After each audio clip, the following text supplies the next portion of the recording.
moi ce matin de vous croiser encore par la puissance de notre Seigneur Jésus-Christ. Et bien aimés, nous bénissons le Seigneur Jésus-Christ qui a permis que toutes choses se passent bien, comme vous pouvez le constater concernant la fête de Noël. Et nous proclamons la grâce et la paix de Dieu dans la vie de tout un chacun de vous.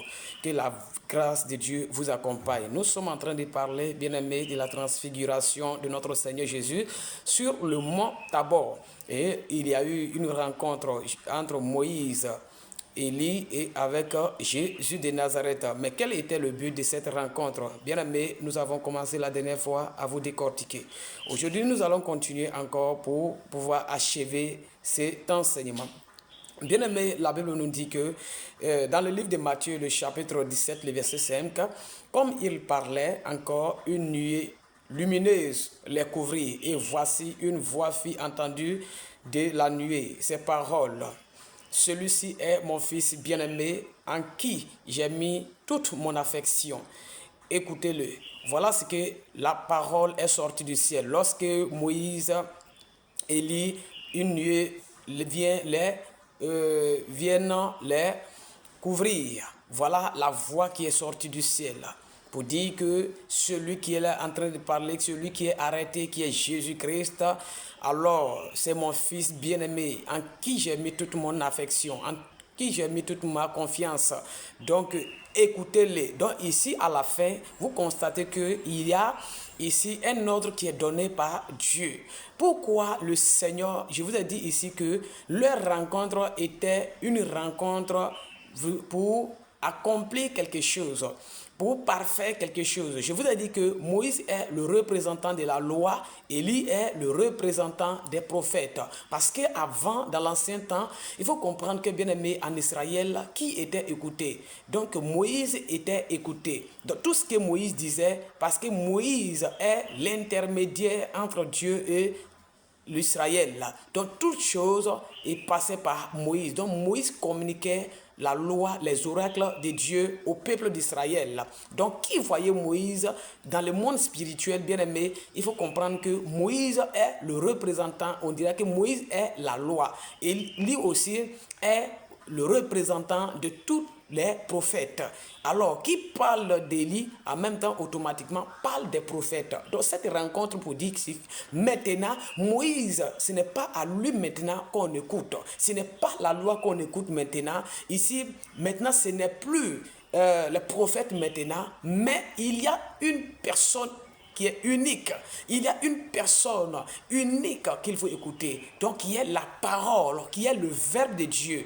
Alors, c'est lui maintenant que Dieu ordonne, c'est lui maintenant que Dieu donne l'ordre au monde entier pour dire, c'est mon fils bien-aimé, c'est lui maintenant que vous devez écouter. Donc, cette rencontre pour dire désormais, ce n'est plus qui que ce soit qu'on doit écouter, mais à écouter Jésus de Nazareth, à écouter le verbe de Dieu, à écouter la parole. Plus de 300 prophéties ont été par une seule vie. Et c'était qui? Par Yeshua HaMashiach.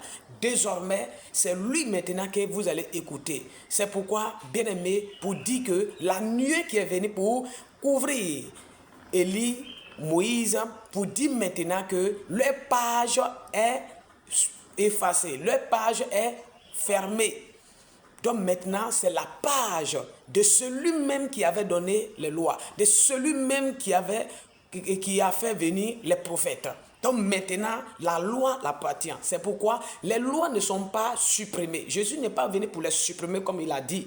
Non, il n'est pas venu pour les supprimer, mais il est venu pour accomplir cette loi-là. Et cette loi n'est plus charnelle. Cette loi n'est plus gravée sur les pierres, mais cette loi est gravée sur les cœurs de tous ceux qui croient en lui. C'est ce que vous devez comprendre. Alors, il dit, celui-ci est mon fils bien-aimé. Donc, l'accomplissement de cette rencontre, oui, symbolique, cette rencontre entre Jésus et ces deux personnes bien-aimées, c'était pour accomplir, c'était pour un but ultime.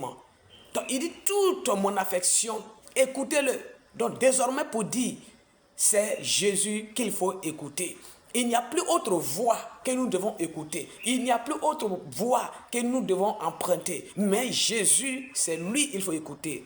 C'est sa parole qu'il faut écouter. ce qu'il avait donné, le pouvoir qu'il avait donné à Moïse, ce qu'il avait donné aux prophètes, maintenant. C'est pourquoi le livre de Joël, chapitre 2, le verset 28 nous dit que à la fin des temps, lui l'Éternel, il déversera son esprit sur toute chair. Vos jeunes filles, jeunes gens prophétiseront, les vieillards feront des songes, bien aimés. Pour dire, Jésus a pris cette capacité puisque c'était des personnes restreintes. Mais maintenant, quiconque, j'ai dit quiconque croit en lui, il lui donne maintenant ses dons. Donc Jésus maintenant, c'est ici maintenant direct. Avant c'était indirect, mais maintenant c'est direct. C'est pourquoi n'importe qui, Jésus l'utilise pour faire ce qu'il veut faire. Bien aimé. Donc Moïse qui est la loi et Élie qui est le prophète. Vous comprenez? Donc avant, les gens écoutaient la loi. C'est-à-dire les gens écoutaient Moïse, les gens écoutaient les prophètes parce qu'il n'y avait pas une voix unique. Donc il y avait la voix de la loi, il y avait la voix des prophètes. Donc quelqu'un qui voulait parler à Dieu doit forcément passer par ces deux-là. Oui, passer par ces deux-là. Mais maintenant, la voix dit, celui-ci est le seul, c'est unique, en qui j'ai mis toute mon affection, en qui j'ai mis toute ma confiance, en qui j'ai donné tout pouvoir.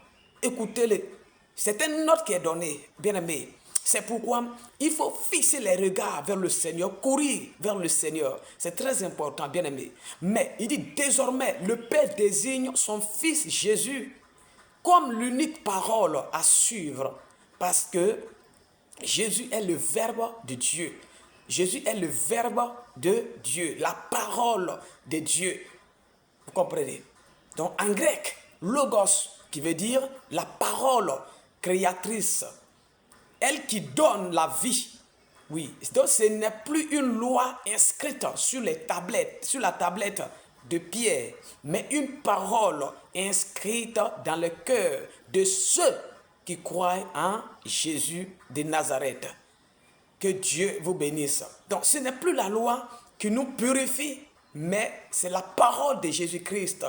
Jean chapitre 15, le verset 13 et 3 dit, il dit déjà vous êtes purs à cause de la parole que je vous ai annoncée. Donc, vous voyez, avant, c'était autre purification. Mais maintenant, à l'instant même que tu acceptes le Seigneur Jésus, la parole, le Verbe de Dieu te purifie. Il te rend saint. Et il te rend pur.